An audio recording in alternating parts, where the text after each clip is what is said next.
Hey, Steve. Good to see you again, sort of, almost. Anyway, I'm home in my little mini studio that I'm still mid setting up, and I thought I'd just do a couple, just a demonstration of a couple things about this tune and what makes it a little tricky, and that way you can kind of play with it or whatever, and then when we're able to get together and talk about it, it would be really fun. I would really, really enjoy teaching you again on whatever level you like.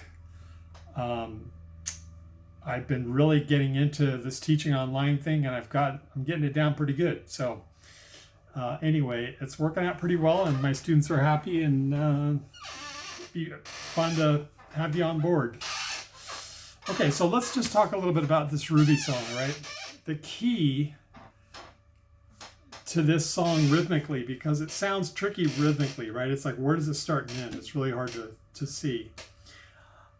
The whole key to this thing is that the G chord in the riff that starts the song and then it becomes the chorus, the whole key to that is that the G chord lands on beat 1. The drummer is marking the time in the beginning, right, with eighth notes. I'm going to slow the tempo down so you can feel it. He's doing a hi-hat thing. He's going 1, 2, 3, and then he hits an open hi-hat, then a 1, 2, 3, then an open hi-hat. He's just going tick, tick, tick, tick, tick, tick, tick, right? He's counting those times. And so the whole key to starting this is marking where the 1 is. And the riff starts on the end of 3 and lands on the G on beat 1. So it kind of goes like this. If you look at the bottom of your chart, here's our C chord we're using, right? It's a modified C chord. It's basically a C chord with a D in it. And we're going to ignore, normally we would play this E note right here, but we're going to ignore that. And we're going to let this finger mute the 4th string. So all we're going to hear is the high G, the D, the open G, the next string is muted, and then we're going to hear the C. And the chord sounds like this. And also the low E string is muted. All right?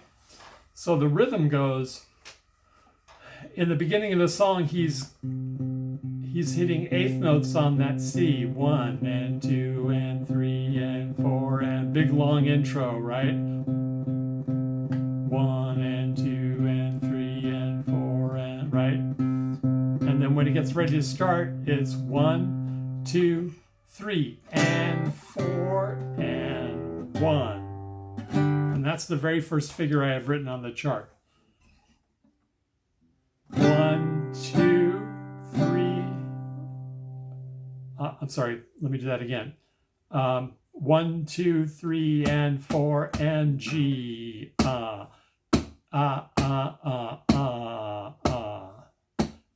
4. And so we count like this. 1, 2, 3, and 4, and 1, 2, 3, and 4, and 1, 2, 3, and 4, and 1. 2, 3, and 4, and 1. And here's how we play it with that.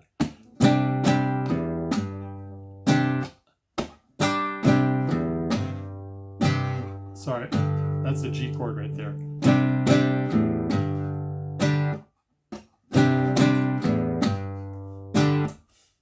And 4, and 1, 2, 3, and 4, and 1, 2, 3.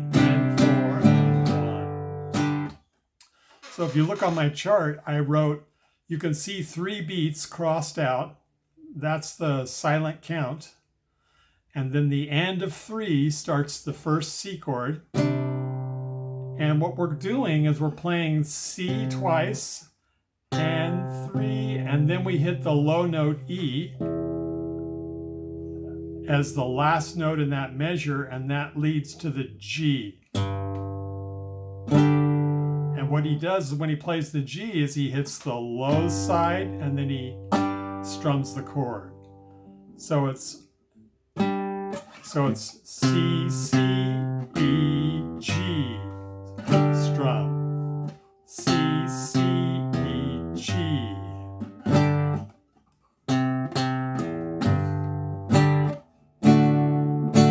Okay?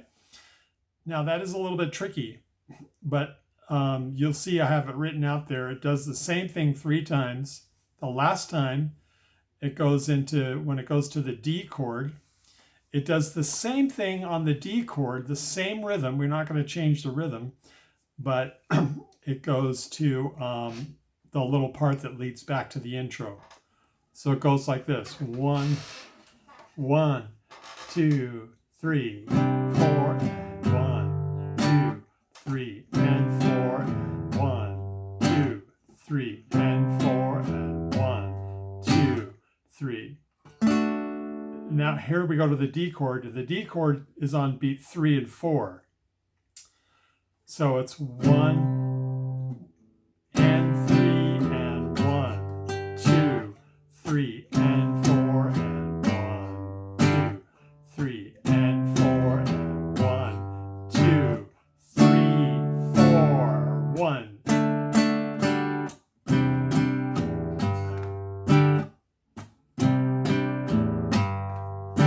So because we do that on the D chord, we hit the D chord for 2 beats, 1, 2, and then beat 3 is silent, and it goes and here we're going to play a D chord, and when we do that same rhythm we did here, on the D chord it's going to be, we're just going to lift off that A note and play a G with our D chord. So it sounds like this.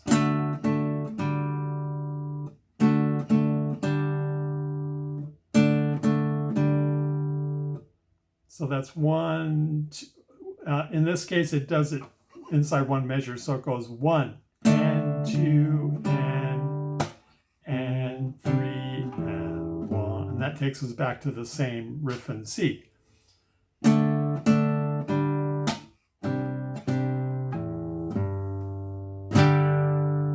So the whole thing really slow goes 1, 2, 3 and 4 and 1, 2, 3 and 4 and 1, 2, 3. Last time.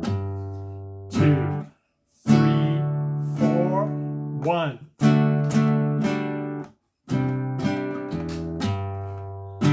And then we're going to repeat that whole thing we just played. And they repeat that twice before going into the first vocal, which is on the A chord.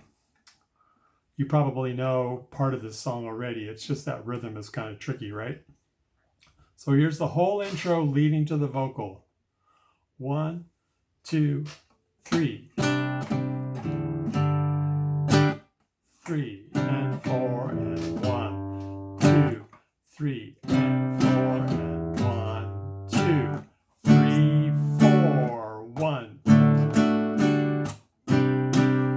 1, 2, 3. 1, 2, 3. Here we go.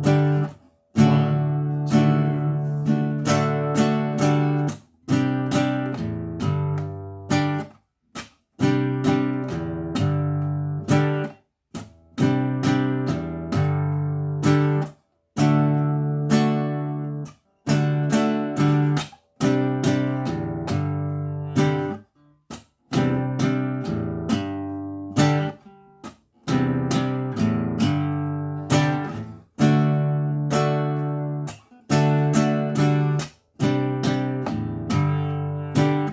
Okay, and that's the whole tricky riff. And then it just comes out of that, goes into the song. On the part where you go to the D chord, we just treat that G as a 2-bar measure. You'll see it on my chart, and that goes to a D chord, and then we go into the A, which is the body of the song. So it goes like this.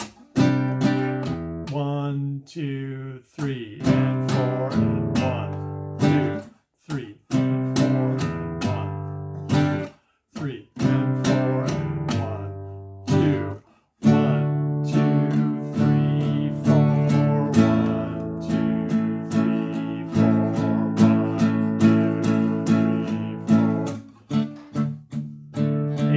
Chuck.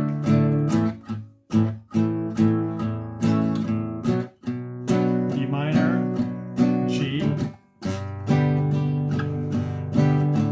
D,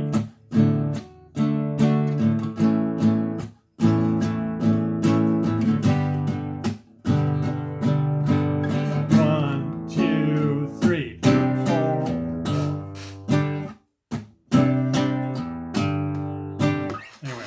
Anyway, I hope that gives you an idea and some fun to mess around with it. And I'm really looking forward to seeing you, talking to you again, Steve. All right, take care.